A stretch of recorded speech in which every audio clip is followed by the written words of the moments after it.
Absolutely remarkable stuff. Parker and Manu Ginobili, their backcourt.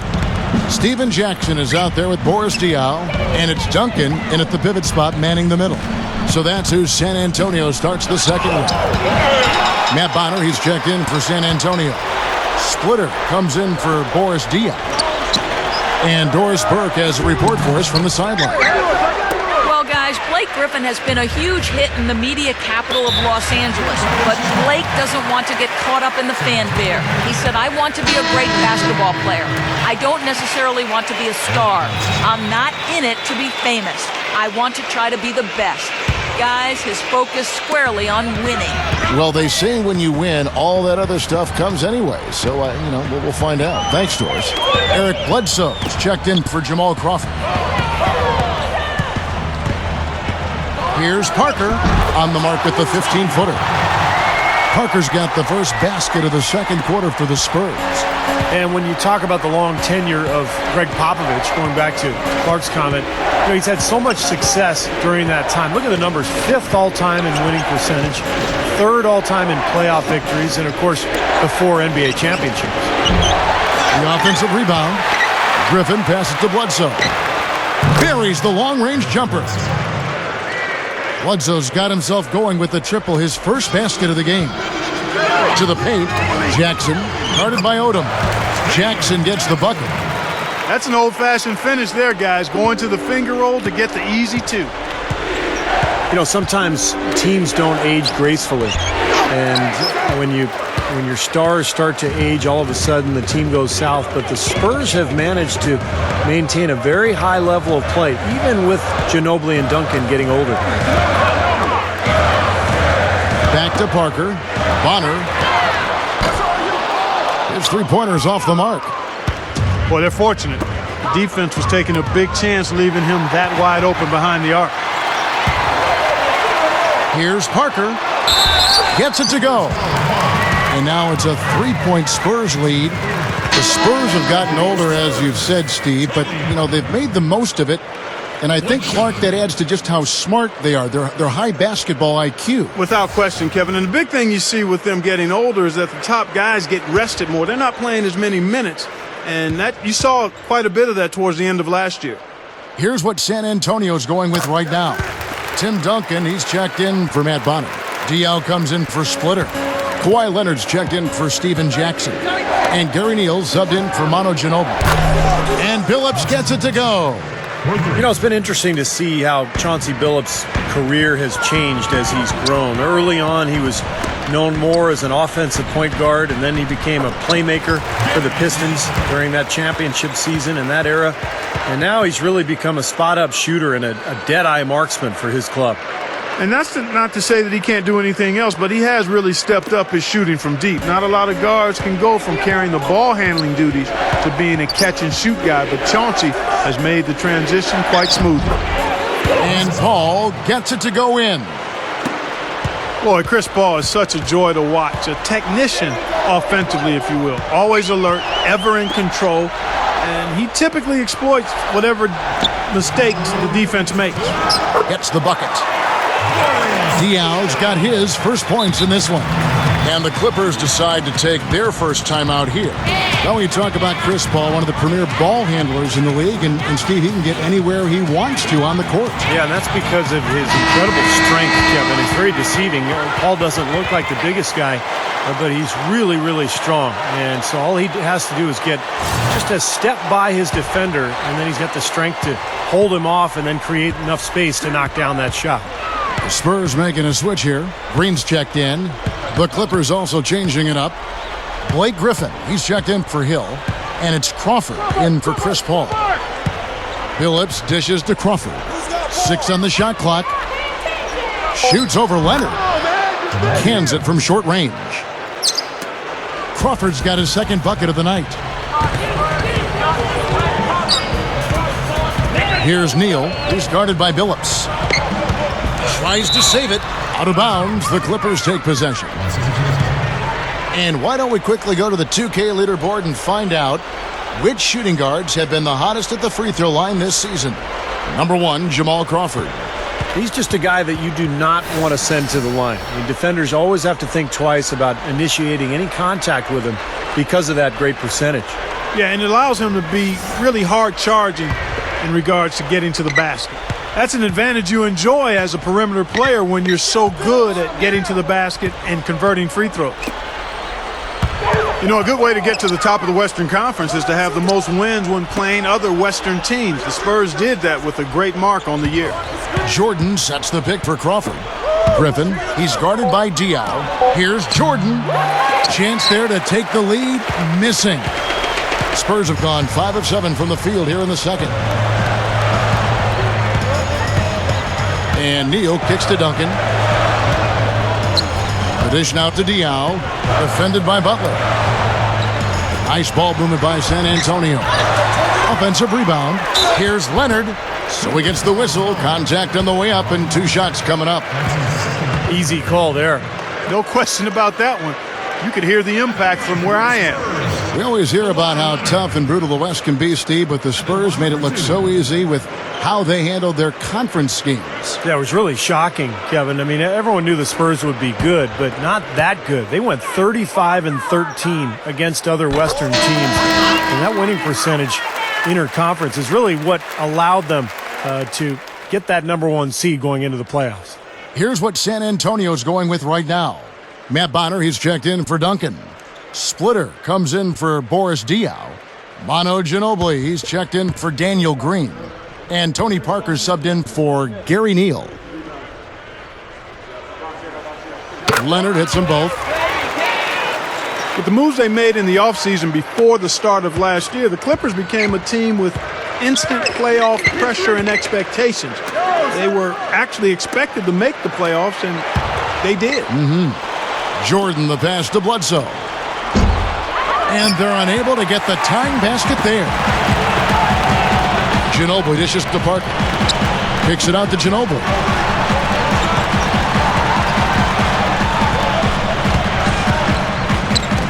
And that one's good. 7 seconds left in the first half of the game.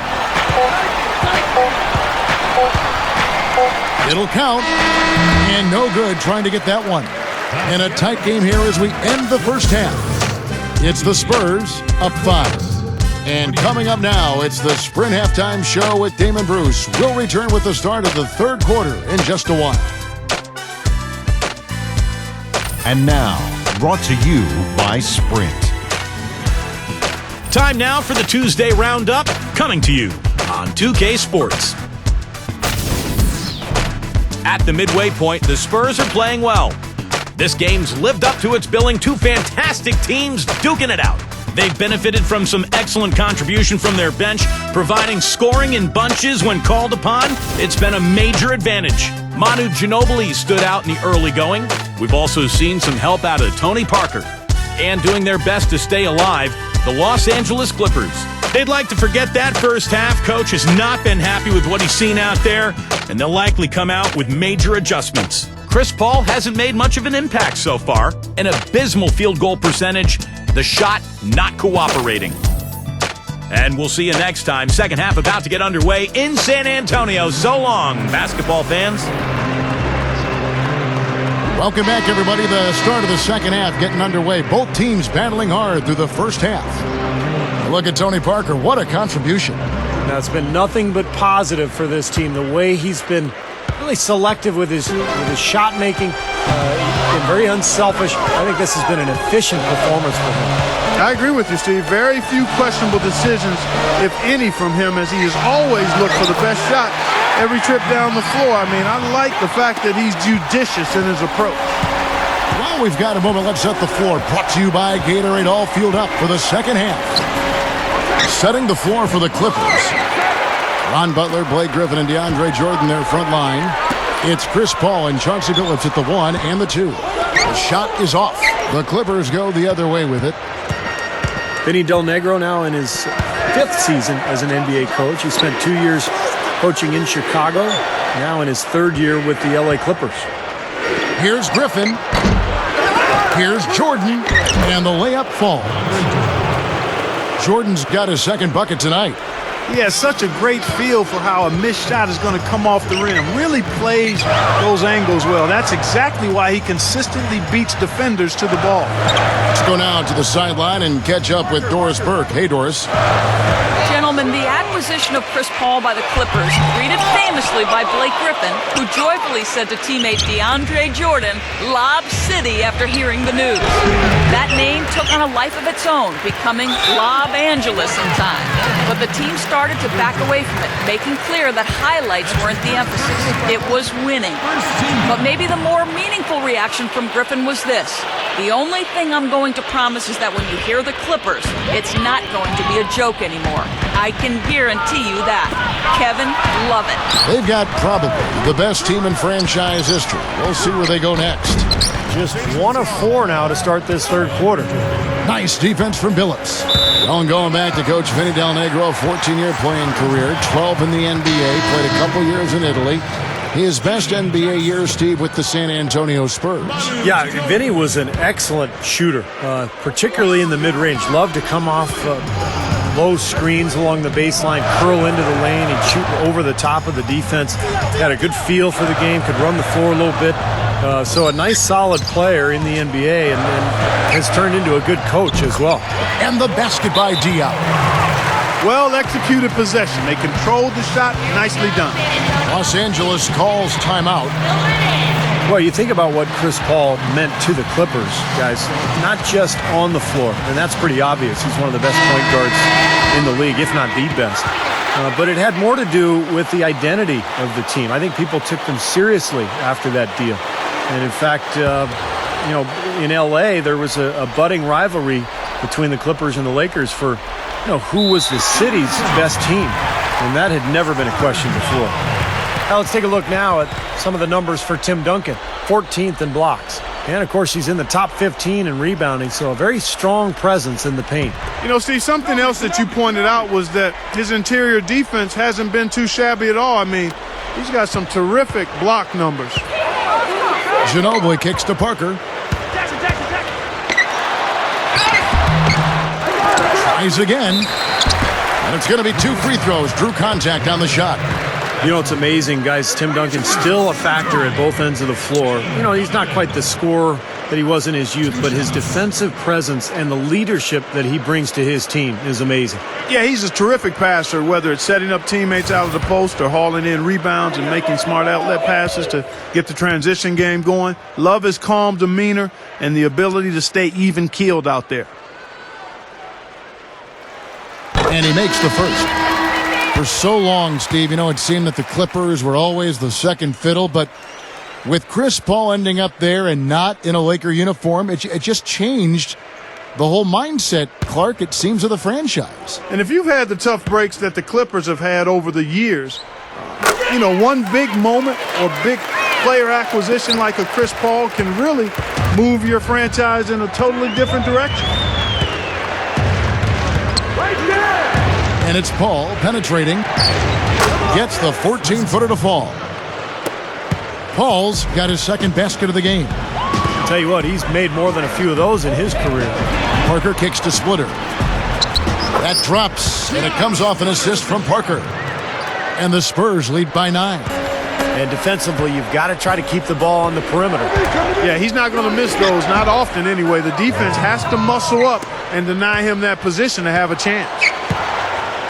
It's amazing how sure-handed Chris Paul is with the basketball. He's always getting into the teeth of the defense and has the ball in his hands all the time, and yet he keeps his turnover numbers remarkably low. And Duncan gets it to go in.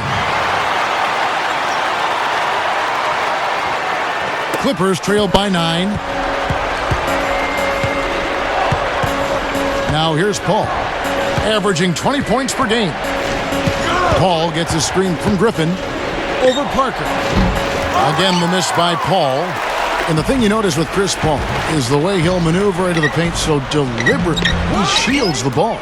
Yeah, he's great at protecting it. I mean, keeping that dribble low. And he's got a low center of gravity anyway. He's not that big a guy. And he's got tremendous awareness as well. And he's patient and knows when it's time to make the play. He's never in a rush.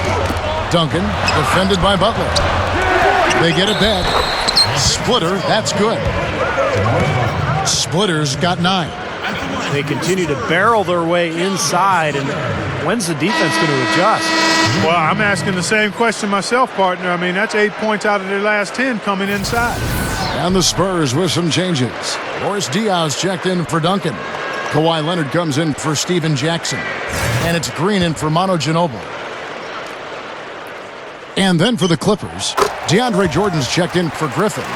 Hill comes in for Caron Butler. And Chauncey Billups is subbed in for Chris Paul. No real surprise at how well San Antonio played at home last season. Greg Popovich has always made it a priority to control your home floor. Leonard with the ball. Grant Hill covering. Count the bucket. Nice soft touch to drop that one in. Clippers trail by 12. Odom kicks to Billups. Gets it to go. 5 points in the game. And that record for the Spurs at home, Steve, 28-5 in the season. Good for the best Clark in the West. That's why they were able to win the West with their strong play at home. Actually, they were tied for the best home mark overall with Miami. Diaw, the pass to Leonard.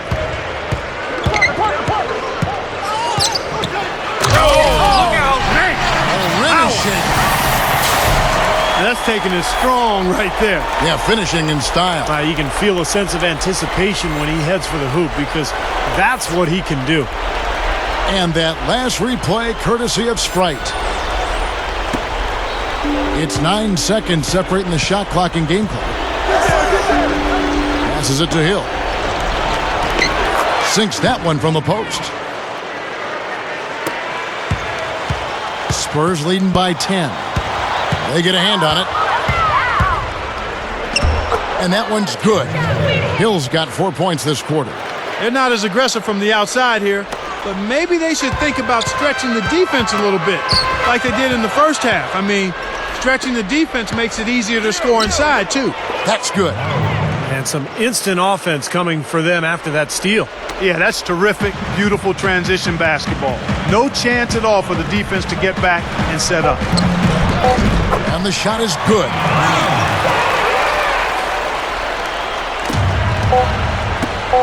Here's Odom. No good trying to beat the buzzer. And that's it for the third quarter. Both teams scoring well as we head to the fourth. Spurs lead by 8. And we're just moments away from the start of the fourth quarter. Stay with us.